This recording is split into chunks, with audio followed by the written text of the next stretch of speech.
নমস্কার বন্ধুরা, সুপ্রিয়া রান্নাঘরে আবারও একটা নতুন পর্বে তোমাদের সকলকে স্বাগত। আজকে নিরামিষ পনিরের একটা দুর্দান্ত রেসিপি আমি তোমাদের সাথে শেয়ার করব। একদম ঘরোয়া উপকরণে খুব কম সময়ে এই নিরামিষ পনিরের রেসিপিটা বাড়িতে বানিয়ে নিতে পারো, খেতে দুর্দান্ত স্বাদ হয়। তাহলে চলো বন্ধুরা, দেখে নেওয়া যাক রেসিপিটা কীভাবে বানানো হয়। পনিরের রেসিপিটা বানানোর জন্য এখানে নিয়েছি 200 গ্রাম পনির। এবারে পনিরটাকে কেটে নেব।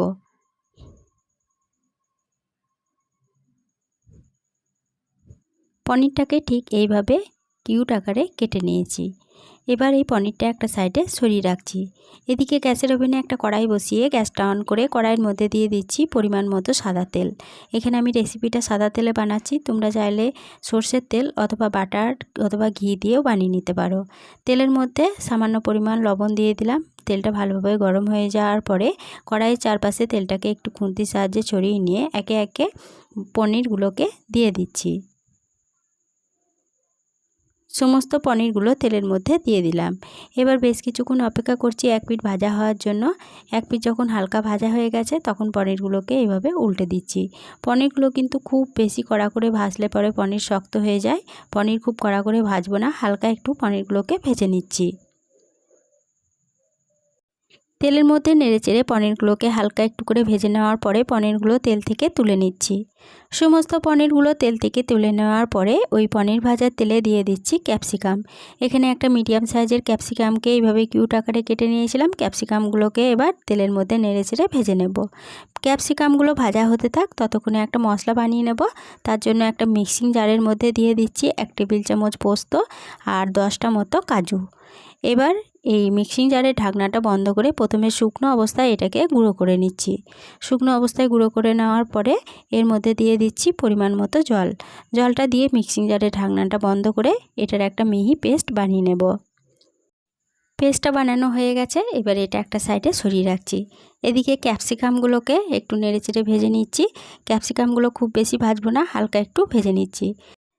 1 থেকে 1.5 মিনিট মতো ক্যাপসিকামগুলোকে ভেজে নেওয়ার পরে ক্যাপসিকামগুলো তেল থেকে তুলে নিলাম। এবার ওই তেলের মধ্যে দিয়ে দিচ্ছি 1 চা চামচ গাওয়া ঘি। এখানে আমি ঘিটা ব্যবহার করেছি, তবে তোমরা চাইলে বাটারও ব্যবহার করতে পারো। এবার ফোড়নের জন্য দিয়ে দিচ্ছি একটা তেজপাতা। এখানে নিয়েছি 2টো লবঙ্গ, একটা দারচিনির টুকরো আর 2টো এলাচ। এবার ফোড়নগুলোকে ভালোভাবে ভেজে নিচ্ছি। ফোড়নগুলো ভালোভাবে ভেজে নেওয়ার পর ফোড়ন থেকে যখন একটা সুন্দর গন্ধ বেরোতে শুরু করেছে তখন এর মধ্যে দিয়ে দিচ্ছি 2 চা চামচ আদা ও কাঁচা লঙ্কা বাটা।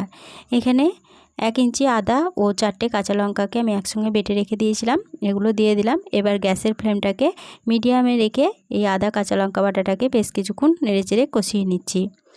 মিনিট 2 মতো কষিয়ে নেওয়ার পরে আদা থেকে যখন কাঁচা গন্ধটা চলে গেছে তখন এর মধ্যে দিয়ে দিলাম সামান্য পরিমাণ জল। এরপরে এর মধ্যে দিয়ে দিলাম 1/2 চা চামচ জিরে গুঁড়ো, 1/2 চা চামচ কাশ্মীরি লঙ্কা গুঁড়ো। এবার গ্যাসের ফ্লেমটাকে লো টু মিডিয়ামে রেখে মশলাগুলোকে একটু ভালোভাবে কষিয়ে নিচ্ছি। মশলাগুলোকে আবারও 2 মিনিট মতো নেড়েচেড়ে কষিয়ে নিয়েছি। এরপরে গ্যাসের ফ্লেমটাকে একদম লোতে করে দিয়ে এর মধ্যে কাজু ও পোস্ত বাটাটা দিয়ে দিলাম। এবার দিয়ে দেওয়ার পরে গ্যাসের ফ্লেমটাকে লো টু মিডিয়ামে রেখে এই মশলাটাকে ভালোভাবে কষিয়ে নিচ্ছি।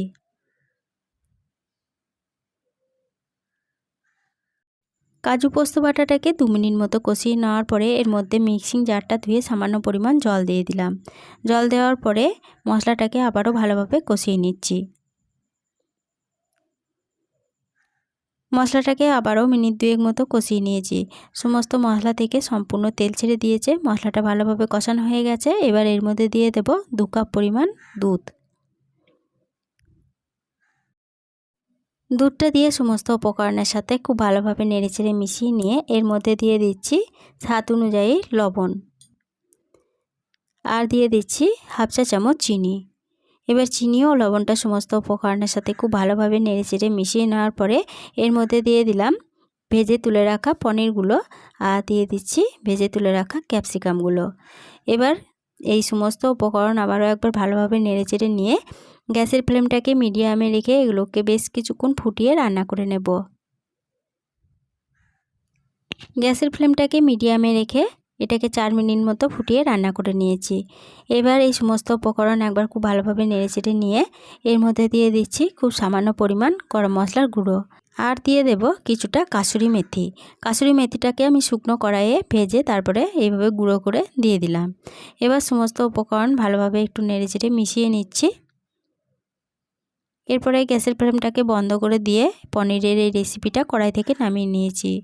গরম ভাত, পোলাও, রুটি, লুচি, ফ্রাইড রাইস যে কোনো কিছুর সাথে এই রেসিপিটা খেতে পারো, খেতে দুর্দান্ত লাগে। আজকে পনিরের নিরামিষ রেসিপিটা দেখে ভালো লাগলে ছোট্ট একটা লাইক দিয়ে এরকম নতুন নতুন রেসিপি পেতে প্লিজ আমার চ্যানেলটা সাবস্ক্রাইব করে আমার পাশে থেকো। বন্ধুবান্ধব সকলের সাথে শেয়ার করে দিতে ভুলো না প্লিজ। আজকে রেসিপিটা কীরকম লাগলো কমেন্ট করে জানাতে ভুলো না। আজকে এই পর্যন্তই ছিল, ফিরে আসবো আবার নতুন কোনো রেসিপি নিয়ে।